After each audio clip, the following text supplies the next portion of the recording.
Hello guys, my name is Raj Gupta and you are watching One Guided Path. So I am welcoming you all to this discussion again on class 9th, chapter number 4. Chapter number 4, class 9th. So guys, this is the chapter name is Electoral Politics. So interesting chapter I can say. आपको दिख रहा होगा कि यहाँ पे क्या है 15 pages का इसके नोट्स हैं। हम बात करेंगे कि बुक में भी बहुत ज़्यादा बड़ा है तो नोट्स छाटने में थोड़ा समय लगा। हम बात करें तो आपको क्या एक समरी मिली। और अगर आप एकेडमिक की हम बात करें स्कूल के पेपर देने जा रहे हो तो बहुत अच्छे से आपकी तैयारी हो जाएगी। इसमें से आप फंसोगे नहीं इस चैप्टर में। और अगर आप किसी गवर्नमेंट पेपर की भी तैयारी कर रहे हो तो यस आपके लिए जीएस में बहुत हेल्प करेगा ये। ठीक है। So interesting question, sorry interesting chapter I can से।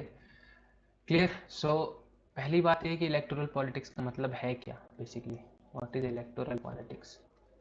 इलेक्टोरल पॉलिटिक्स मतलब जो इलेक्शन में पॉलिटिक्स होती है हम बात करें। हम सब जगह सुनते हैं कि इलेक्शन के टाइम पे रोड बन रहे हैं, इलेक्शन के टाइम पे नालियाँ साफ हो रही हैं। ठीक है। सो ये क्या एक तरह से पॉलिटिक्स है कि हम वोट्स ले सकें। ठीक है। सो ये सारी चीज़ें होती हैं इसमें इलेक्टोरल पॉलिटिक्स में। So why we need election. So पहला क्या लिखा है मैंने, why do we need parliament, but उससे भी पहले मैं बोलूँगा कि why do we need elections. ठीक है। क्योंकि इसमें भी बहुत सारी चीज़ें हैं कि इसके फेवर्स क्या हैं, इसके अगेंस्ट में भी आर्ग्यूमेंट्स हैं, बहुत सारी चीज़ें हैं। ठीक है।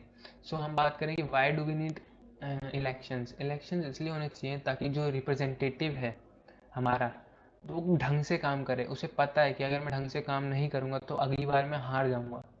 ठीक है।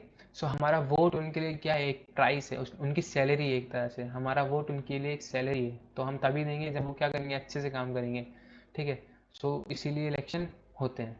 ठीक है। सो इलेक्शन एक तरह से इंसेंटिव मिल सकता है किसी भी एक रिप्रेजेंटेटिव को अगर वो अच्छे से काम करता है तो। So coming back to the points, why do we need parliament. अब आप बोलोगे कि इलेक्टोरल पॉलिटिक्स का पार्लियामेंट से क्या मतलब, बहुत मतलब है। आगे देखते हैं हम। ठीक है। बहुत मतलब है इसका, आगे देखते हैं हम। So why do we need parliament. Election takes place regularly in any democracy. So election क्या होता है, रेगुलरली होता है किसी भी डेमोक्रेसी में हम बात करें। ठीक है। इन एनी डेमोक्रेसी इलेक्शन होता है regularly. In India every 5 year we have elections. ठीक है। So it is considered essential in our time for any representative democracy. So representative democracy में क्या है, ये ज़रूरी है। सो हम बात करें डेमोक्रेसी की भी तो डेमोक्रेसी क्या होती है, बहुत तरह की होती है डेमोक्रेसी। ठीक है। एक होती है डायरेक्ट, डायरेक्ट और एक होती है इनडायरेक्ट। ठीक है। इनडायरेक्ट में भी क्या आती है, रिप्रेजेंटेटिव आ जाती है फिर, और एक और उसकी क्लास आ जाती है। तो बहुत सारी चीज़ें हैं इसमें भी डिवाइडेड हैं हम बात करें तो। ठीक है। तो बहुत सारी चीज़ें उसमें। सो इसको अभी ज़्यादा डिस्कस नहीं करेंगे हम अभी। इसको डिस्कस करेंगे हम आगे, क्लास 10th है हम बात करेंगे 11th में। ठीक है। सो हमारी क्या है, रिप्रेजेंटेटिव डेमोक्रेसी। हम खुद नहीं चलाते गवर्नमेंट, हम अपना रिप्रेजेंटेटिव भेजते हैं ताकि वो जीत सके और वो क्या करे, हमारे लिए रूल्स बनाए। ठीक है। They can choose who will make government and take major decisions. So ये क्या करते हैं, हम चूज करते हैं रिप्रेजेंटेटिव डेमोक्रेसी, कौन गवर्नमेंट बनाएगा, कौन डिसीजंस लेगा। फॉर एग्जांपल अभी क्या प्राइम मिनिस्टर नरेंद्र दामोदर दास मोदी, उनको हमने चुना। ठीक है। मतलब हमने, मतलब मोस्ट ऑफ द पीपल ने उन्हें चुना है। ठीक है। मोस्ट ऑफ द पीपल्स ने उन्हें चुना है, इसलिए वो क्या कर रहे हैं, मेजर डिसीजंस ले रहे हैं। For example demonetisation. डिमोनेटाइजेशन से हालांकि कुछ फ़ायदा हुआ नहीं, लेकिन उन्होंने फैसला लिया तो हमें करना पड़ा। ठीक है। सो हो सकता है तो मेजर डिसीजन लेने के लिए वो हैं। दे can choose who will make loss for them.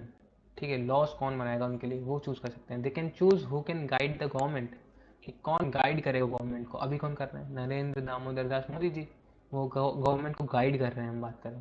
ठीक है। कि इस पाथ पे चलो, तुम इस पाथ पे चलो, जस्ट लाइक गाइडेड पाथ, कि हम आपको बताते हैं इस पाथ पे चलो। ठीक है। सो बहुत सारी सीरीज़ हैं, करंट अफेयर की सीरीज़ चल रही है, हम बात करें मेंटल एबिलिटी की सीरीज़ चल रही है। ट्रिक्स आपको जाननी है तो आप उसमें जा सकते हो। बट अगर आप क्लास 9th में हो सो आपके लिए सिर्फ इतना ही ज़रूरी है कि आप N C R Ts cover करो। ठीक है। So at this point of time you need to cover only this.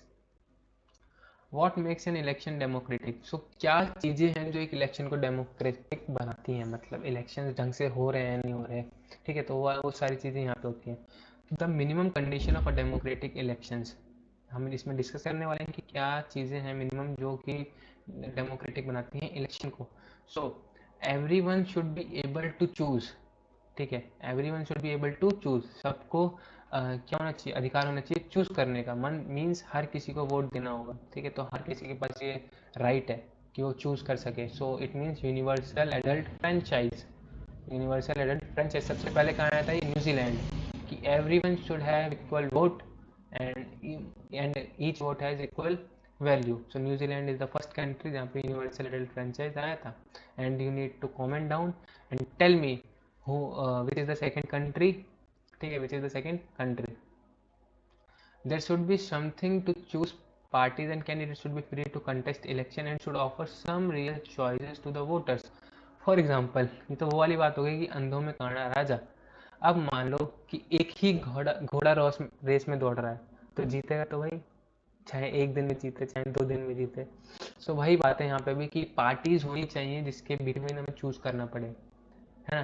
Competition होना चाहिए जिसमें हम क्या करें, चूज करें कि ये अच्छा है या ये अच्छा है, ये अच्छा है, ये अच्छा है, हम बात करें, ठीक है। तो पार्टीज होनी चाहिए और हर कोई इलेक्शन लड़ सकता है, ठीक है। The candidate preferred by the people should get elected. जो भी कैंडिडेट हम चूज करते हैं, मतलब प्रेफर करते हैं, वो इलेक्टेड होना चाहिए, ये होता है। Choice should offered at regular interval. तो चॉइस है वो एक रेगुलर इंटरवल पे हमें मिलनी चाहिए। फॉर एग्जांपल हमें इंडिया में 5 साल में एक बार चॉइस मिलती है कि हम अपने रिप्रेजेंटेटिव को जिता सकें। Election should be conducted in a free and fair manner where people can choose as they really wish. तो इलेक्शन क्या होने चाहिए, फ्री एंड फेयर मैनर में होने चाहिए, जहाँ पे जो पीपल हैं वो अपने हिसाब से जिनको चाहते हैं उनको जिता सकें। लेकिन आजकल ऐसा होता है, ऐसा नहीं होता। लोग क्या करते हैं, दारू डिस्ट्रीब्यूट करते हैं, दारू बांटते हैं।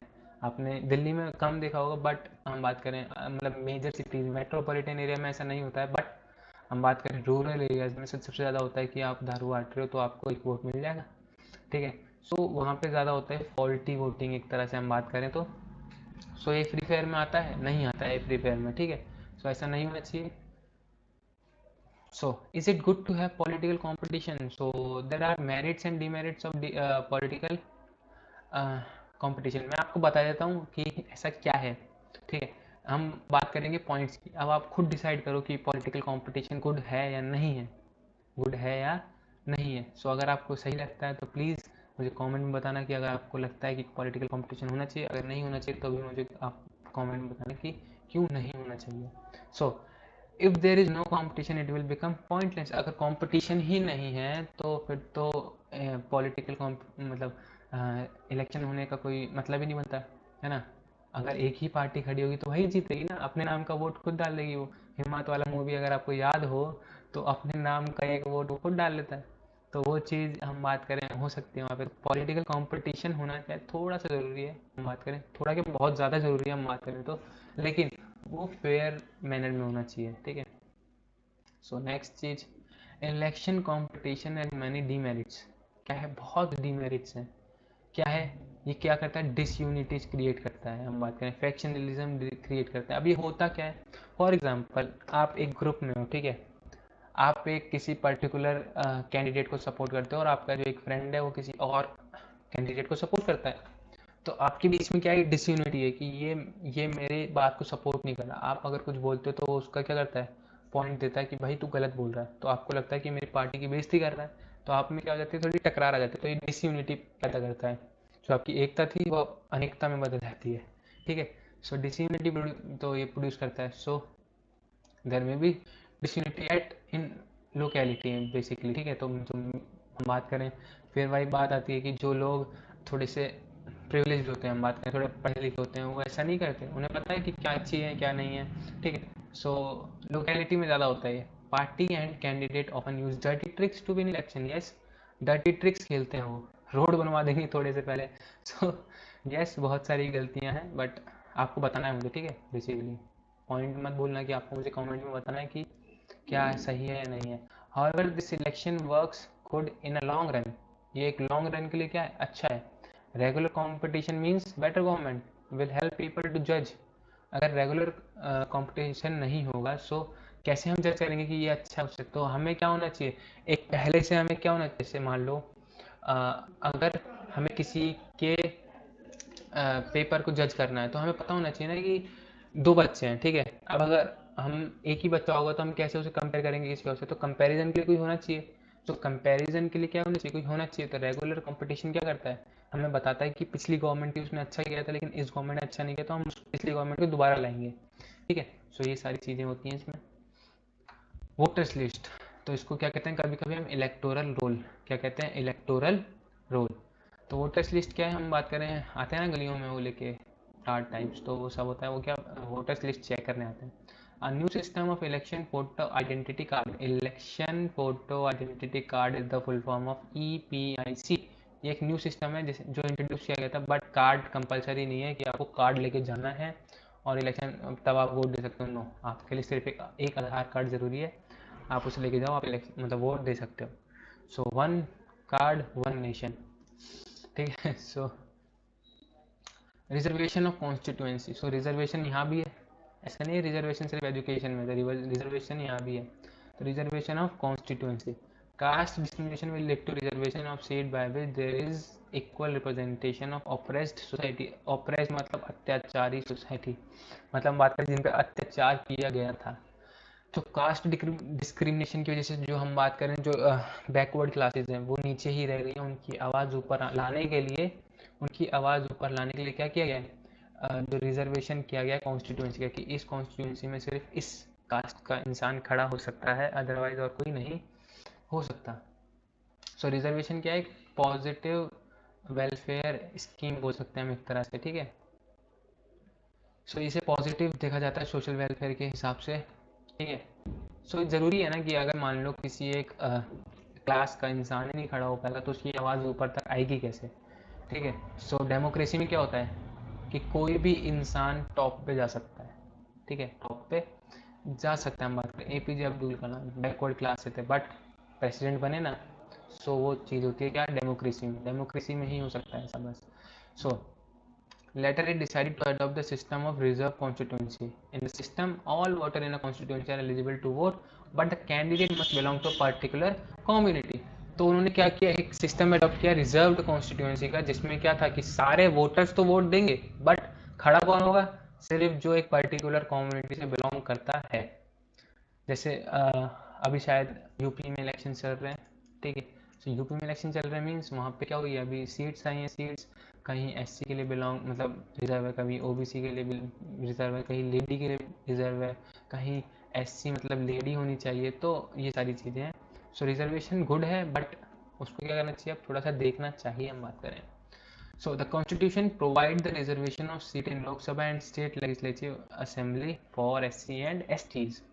सो जो कॉन्स्टिट्यूशन है वो प्रोवाइड करता है reservation of seat in Lok Sabha and state legislative assembly, मतलब लोकसभा और विधानसभा, ठीक है। लोकसभा और विधानसभा में SC ST के लिए रिजर्वेशन है। Initially the provision is only for 10 years, but जो इनिशियली क्या जो प्रोविजन था वो कितने साल के लिए था, वो 10 साल के लिए था जब इंट्रोड्यूस किया गया था। बट क्या हुई, कॉन्स्टिट्यूशनल अमेंडमेंट होते होते मतलब उसको अमेंड कर दिया गया, मतलब बदल दिया गया और उसको 2030 तक कर दिया गया। Initially it was up to 2030, but हम कब बना रहे हैं वीडियो, 2021 में। सो ये पास कर दिया गया है कि 2030 तक रिजर्वेशन रहेगा। So 543 seats are in there Lok Sabha, है ना, लोकसभा में। तो 84 सीट्स रिजर्व में किसके लिए, SC के लिए, एंड 47 रिजर्व में किसके लिए, ST के लिए। 84 is reserve for SC and 47 is reserve for ST हम बात करें। सो अब रेड आ गया तो ब्लैक कर लेते हैं अपना pen. So independent election commission, so independent election commission क्या है, बात करें बहुत ज़रूरी है। अगर इलेक्शन कमीशन इंडिपेंडेंट नहीं होगी तो फेयर इलेक्शन होने के कोई चांसेस ही नहीं है, ठीक है। So article 324 of the Indian constitution provides for an independent election commission for the superintendence direction and control of the electoral roll and the conduct of election in India. So article 324 क्या देता है, election commission को power देता है कि वो क्या करे, सुपरिंटेंडेंस करे, मतलब सब कुछ देखे, डायरेक्शन दे एंड कंट्रोल करे इलेक्टोरल रोल को, मतलब वोटर्स लिस्ट को, और कंडक्ट करा इलेक्शन कहाँ पे, इंडिया में, ठीक है। सो आर्टिकल 324 क्या करता है इंडियन कॉन्स्टिट्यूशन में, वो इंडिपेंडेंट इलेक्शन कमीशन को बोलता है कि आप ही करोगे सब कुछ इलेक्शन से रिलेटेड, ठीक है। सो आप ही हो जो इलेक्शन करा सकते हो, ठीक है। So to assist Election Commission of India, there is a chief electoral officer in every state of India. So एक ही कमिश्नर तो नहीं हो सकता ना कि वो सारे स्टेट्स में जाके इलेक्शन चला रहा है, बट वहाँ पे क्या है, मतलब स्टेट में क्या है, चीफ इलेक्टोरल ऑफिसर. सेंटर में कौन है, इलेक्शन कमिश्नर. हम बात करें पूरे नेशन को, जो कंट्री वाइज अगर पूरे कंट्री देखें तो इलेक्शन कमिश्नर, और अगर हम बात करें किसकी, स्टेट्स की, तो chief electoral officer. The election commissioner is not responsible for local body election. तो लोकल बॉडी इलेक्शन के लिए कौन जिम्मेदार नहीं है, election commissioner local body election के लिए नहीं है जिम्मेदार. फॉर एग्जांपल हम बात करें प्रधान वगैरह, पंचायत वगैरह के इलेक्शन के लिए, ठीक है. So the election commission of India can either be a single member और अ मल्टी मेंबर बॉडी. तो जो इलेक्शन कमीशन है वो क्या हो सकती है, तो सिंगल मेंबर हो सकती है, तो मल्टी मेंबर हो सकती है. बट 1989 तक जो कमेटी थी, जो हम बात करें कमीशन थी, इलेक्शन कमीशन, वो सिर्फ सिंगल मेंबर थी, वो तो सिंगल मेंबर बॉडी. लेकिन 1989 के इलेक्शन से पहले 2 कमिश्नर्स क्या हुए, अपॉइंट किए गए, एंड वो मल्टी मेंबर बन गई. और जैसे ही इलेक्शन खत्म हुए, after the election, body will again reverted to its single member status. तो दोबारा से सिंगल मेंबर स्टेटस पे आ गई. तो पहले कितने थे, 1989 तक सिर्फ सिंगल मेंबर. उसके बाद क्या हुए, 2 मेंबर और आए तो मल्टी मेंबर बन गई. और फिर क्या हुए, जैसे इलेक्शन खत्म हुए वैसे ही क्या हो गई, वो सिंगल मेंबर पे आ गई. फिर से क्या हुआ, 1993 में फिर से 2 इलेक्शन कमिश्नर को अपॉइंट किया गया, और कमीशन क्या होगी, मल्टी मेंबर. और उसके बाद से क्या है, कमीशन आज तक मल्टी मेंबर है. सो कितने मेंबर्स हैं इलेक्शन कमीशन ऑफ इंडिया में, 3 मेंबर्स हम बात करें. 3 में से एक कौन है, इलेक्शन कमिश्नर. कौन है, इलेक्शन कमिश्नर. और 2 कौन है, 2 हम बात करें इसके नीचे नहीं बोल सकते हम, लेकिन हाँ 2 क्या है, एक तो है इलेक्शन कमिश्नर, ठीक है, और 2 क्या है, हम बात करें अपॉइंट किए गए थे जो. लेकिन जो पावर है तीनों की वो क्या है, सिमिलर. जो इलेक्शन से रिलेटेड डिसीजन होंगे वो क्या होंगे, तीनों के क्या होंगे, सिमिलर. ठीक है, तीनों के क्या होंगे, similar. Now there is general consensus that multi member commission is more appropriate as power is divided, there is greater accountability. तो अच्छी बात है ना कि अगर सिंगल इंसान के हाथ में पावर रहेगी तो वो क्या समझेगा कि मैं ही हूँ भगवान. ठीक है, तो वो वाली हिसाब नहीं आना चाहिए. आपके पास होना चाहिए कि आप किसी और को जवाब दे सको. तो 3 मेंबर की कमेटी क्या है, अच्छी है, जिसमें पावर क्या होती है, डिवाइड हो जाती है, और जो अकाउंटेबिलिटी है वो बढ़ जाती है, मतलब आंसरेबिलिटी. आपको आंसर देना होगा आगे. ठीक है, वो वाली. Chief election commissioner presides over the commission. तो चीफ इलेक्शन कमिश्नर है, वो क्या करता है, इलेक्शन कमीशन को हेड करता है, headed by chief election commissioner, but does not have more power. मैंने क्या बताया अभी कि उसके पास ज़्यादा पावर नहीं होती चीफ इलेक्शन कमिश्नर के पास. ठीक है, पावर्स क्या होती हैं, सभी सेम. तो the chief election commissioner and 2 election commissioner have equal powers. सबके पास क्या होते हैं, equal powers to take all decision relating to election as collective body. Clear. They are appointed by the president of India on the advice of council of minister. तो ये appoint किए जाते हैं by the president of India. So everyone at the centre appointed by whom, president of India. Prime minister को कौन appoint करता है, president of India. Rajya Sabha के मेंबर को कौन अपॉइंट करता है, president of India. Civil servants को कौन अपॉइंट करता है, president of India. Supreme court के जज को कौन अपॉइंट करता है, president of India. Chief election commissioner को कौन अपॉइंट करता है, president of India. So everyone is appointed by whom, president of India on the advice of COM. ठीक है, आप ये पढ़ोगे COM के बारे में जब, तो आपको पता चलेगा कि COM को कौन हेड करता है, हेडेड बाय प्राइम मिनिस्टर. तो COM का फैसला एक तरह से हम बोल सकते हैं प्राइम मिनिस्टर का फैसला. और प्राइम मिनिस्टर और अपॉइंट कौन करता है, president on the advice of COM. तो COM एडवाइस देता है किसके लिए, प्राइम मिनिस्टर के हिसाब से. तो एक तरह से अगर हम बोला जाए तो जो कमिश्नर है वो प्राइम मिनिस्टर के हिसाब से अपॉइंट किया जाता है. आप एक चीज़ अभी आपको थोड़ी सी अजीब लगेगी तो अभी इसे भूल जाओ. जब हम बात करेंगे 10th में भी 11th में आएगा ये COM, काउंसिल ऑफ मिनिस्टर्स, तो उसमें पढ़ेंगे हम डिटेल में. और अगर आपको जानना है तो थोड़ा सा वेट करो. अगर आप जल्दी वीडियो देख रहे हो, अगर वीडियो डल चुकी है तो देख लो, क्योंकि मुझे नहीं पता आप कब देख रहे हो वीडियो. ठीक है, सो देख लेना क्लास 9th में अगर वीडियो डल रखी है. अगर आप लेट देख रहे हो इस वीडियो को, 2-3 महीने बाद देख रहे हो डलने के, तो डल चुकी होगी. ठीक है, द टेन्योर इज फिक्स्ड. जो टेन्योर होता है वो क्या होता है, फिक्स होता है. 6 साल का टर्म होता है इनका. कितने साल का, 6 साल का टर्म होता है एज पर कॉन्स्टिट्यूशन.